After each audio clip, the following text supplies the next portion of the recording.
Hello and welcome back to a new episode of the EDPS 20 Talks, in which we discuss together with our guests their unique perspectives over data protection and privacy and how these shape their respective fields. Today we want to bring you on a different type of journey compared to the previous talks. Let's say in a galaxy far, far away from data protection and privacy. With a strong background in planetary science and a passion for the research of life beyond Earth, our guest today has been instrumental in advancing research on extreme environments, often considered analogs for other planets. But without any further ado, it is my pleasure to have with us today Dr. Michaela Musilová, President of XtremeFrontiers, explorer and award-winning astrobiologist with NASA, the European Space Agency, former director of the Away Space Exploration, Analog and Simulation HISIS, who has also commanded over 30 simulated missions to the Moon and Mars. Michaela will bring a wealth of knowledge and experience in today's discussion, during which we will seek to understand the interplay of privacy and data protection within space exploration, but also the benefits and challenges that new technologies in this field can bring. So we are thrilled to have you here with us, Michaela, and welcome to the EDPS Talks. Hi there. Thank you very much for having me. So usually we try to break the ice and we can pretend we are on Jupiter's moon Europa with you. And our icebreaker here is always the same question. What does privacy mean to you? Which is an intimate question. I think for me personally, privacy is being able to keep information that I want just for myself or for certain circle of people to stay there and not be shared with anyone without my permission, which in this day and age is very difficult with social media and all the different cookies on the internet and things like that, which try and steal a lot of this information that we normally wouldn't want to share with others. And I feel like privacy is becoming a special kind of currency that is more and more valuable. Yeah, I believe you made the point. The data becoming currency, and so we become also a good, no? But how, I would like to follow up on this. How do you apply privacy or data protection in your daily life? My daily life, well, I try and do all the things one can do these days, from just being careful about what you share on the internet. For example, my social media is public, and that way I make sure that I only put things out there that I'm happy to share with the public. I don't share anything that's private or personal on there, or that I definitely wouldn't want other people to know about. I don't share my location easily with people, definitely not just on the internet. I put in all the security safeguards I can put on my devices, and when it comes to creating passwords and all those things, I try and do everything in my power to keep what I want to keep private. But it is becoming more difficult every day with how technology is developing and how many more hacks there are these days to be able to access your private data. Yeah, indeed. I fully agree with you. It's very complicated nowadays, but there are systems, of course. But now, so let's shift a bit more towards, let's say, the professional part of your life, because you have operated as a commander in over 30 simulated missions to Mars and the Moon, we said. Among the many challenges, and I guess the first one is the survival of the crew, of course. What are the protocols that are being developed to address challenges on data security and privacy for astronauts, considering also the increased autonomy and duration of these missions, which are extremely long? I mean, there's, I guess, only so much I can share about these types of protocols and things, but generally speaking, yes, it's very important we are able to allow our astronauts to feel safe and secure in that respect too.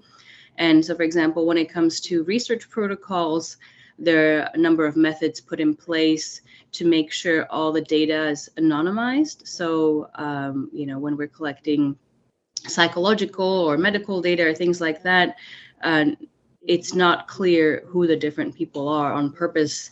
They don't have a name, and the data is made to be as anonymous as possible, so that then later when researchers are studying this data, putting it together into research publications, we're able to maintain the privacy as much as possible for these analog astronauts. But of course, they are very small subset of people from the whole planet. So it can be difficult sometimes to completely make it anonymous, but we do our best in that respect.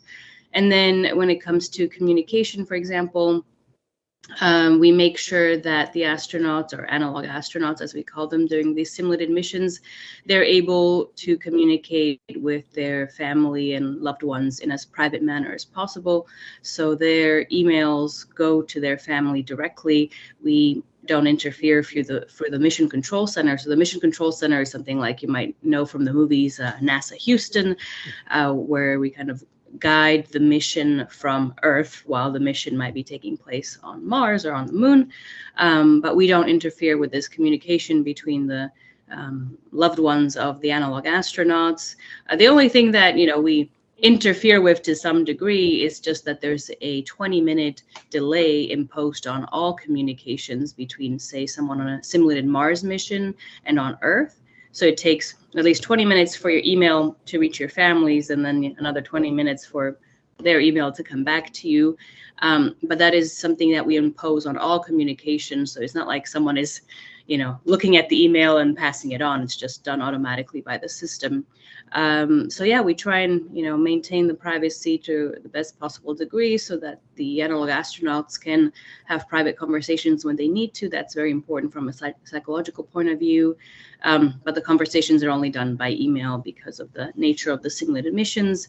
And then all these servers and communication channels are as protected as they can be to make sure no one else is interfering with that or collecting data they're not supposed to. Well, thank you very much. It's indeed very interesting to know the way it works. But of course, we will soon also discuss similar topics related to encryption, perhaps, because also encryption is very important as a technology, as development of technology as well. And we've seen also the technology development in other fields. Lately, everyone is speaking about AI, and so I would like to also to involve you in the discussion on AI at this stage.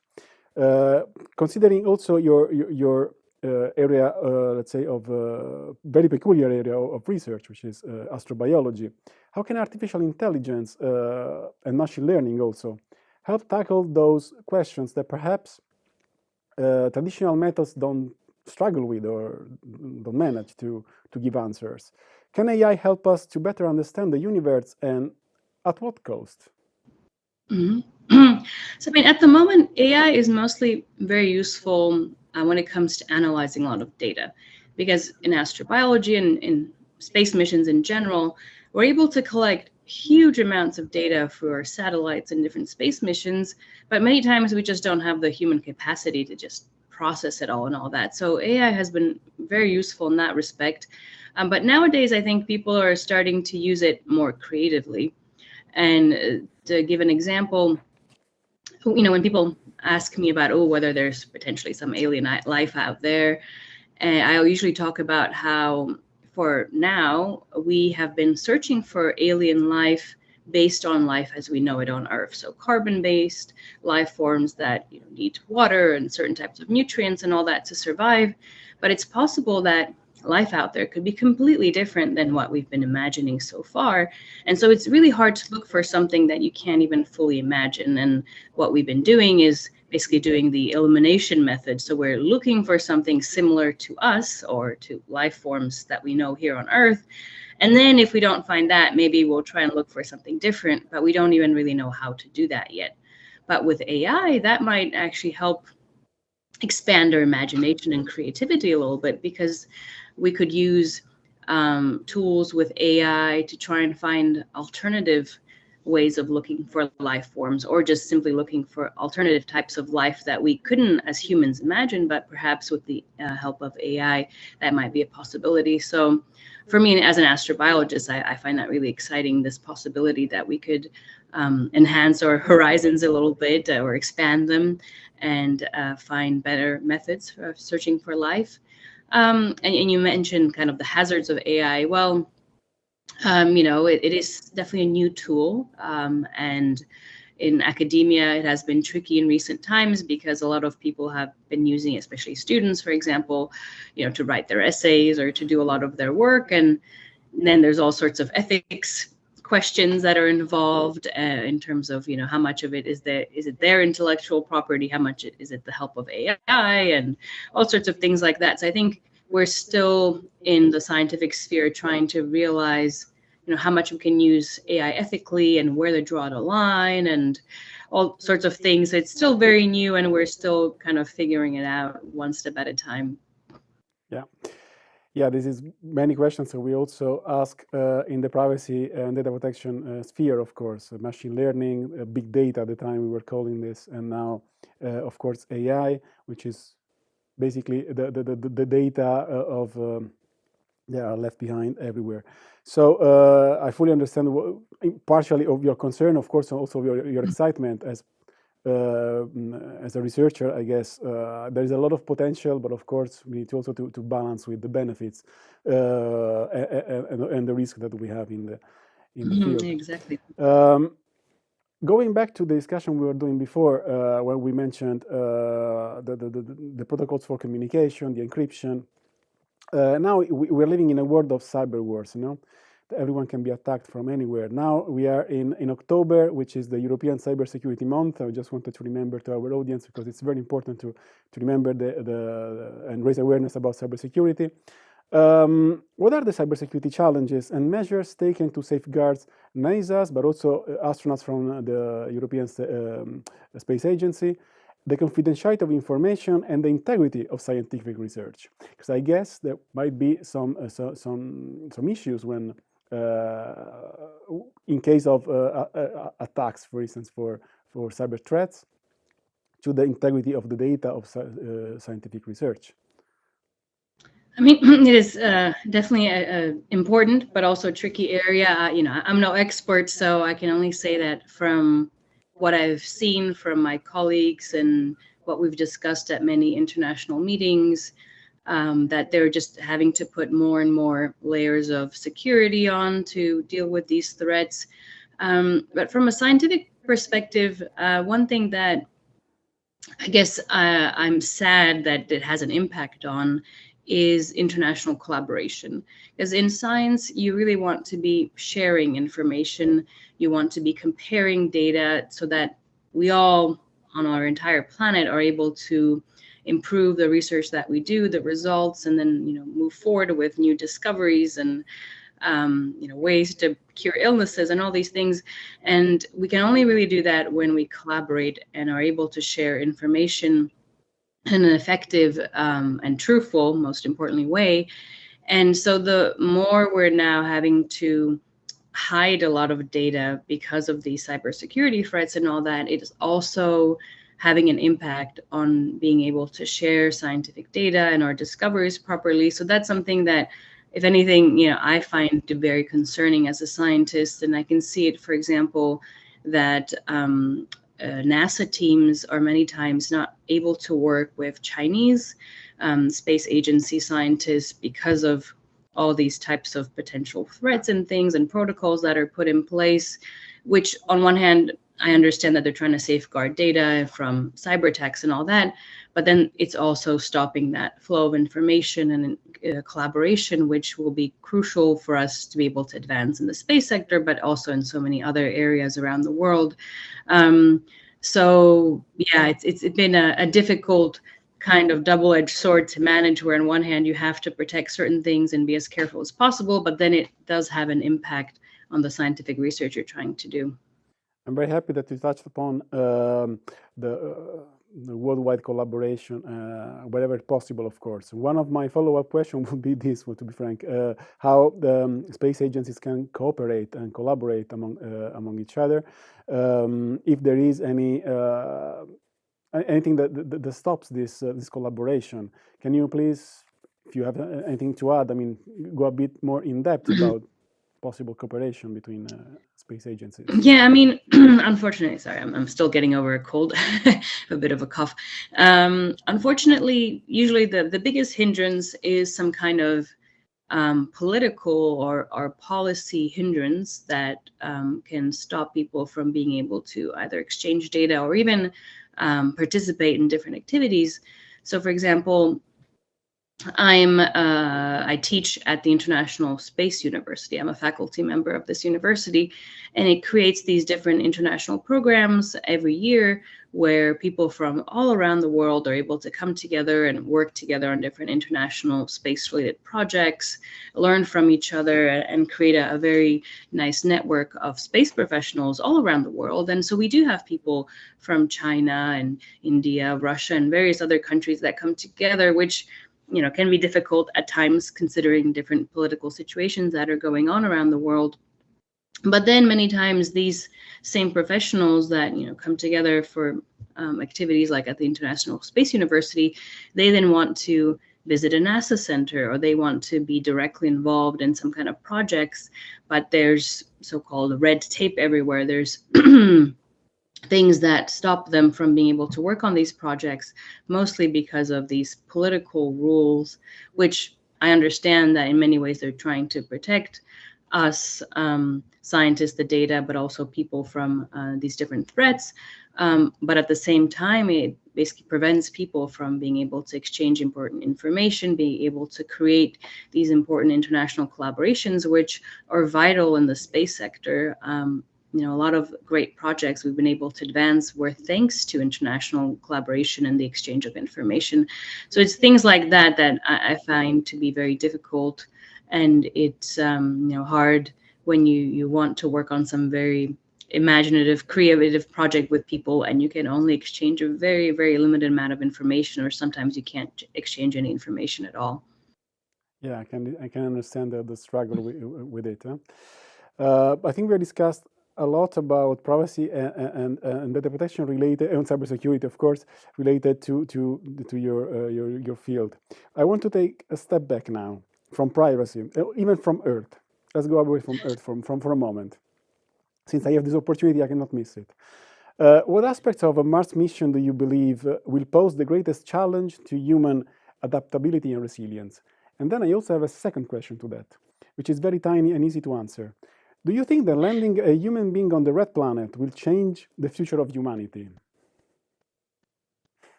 Okay, well, maybe I'll start with that question. And I think, yes, it definitely will. For now, we've been a species that's been bound to one planet, and being able to not only step on another planet, but live there will have a huge impact on all of us as society in terms of the way we think about our lives, our futures. But most importantly, I'll actually link this to my previous answer. I think that we stand a chance to go to Mars and actually start building long-term settlements there only thanks to international collaboration. I think if we are to have a successful mission to Mars, it will have to be a collaboration of multiple space agencies from around the world, and then space agencies and companies that have been developing different types of technologies necessary for these long duration space missions. So I'm hopeful that a huge international project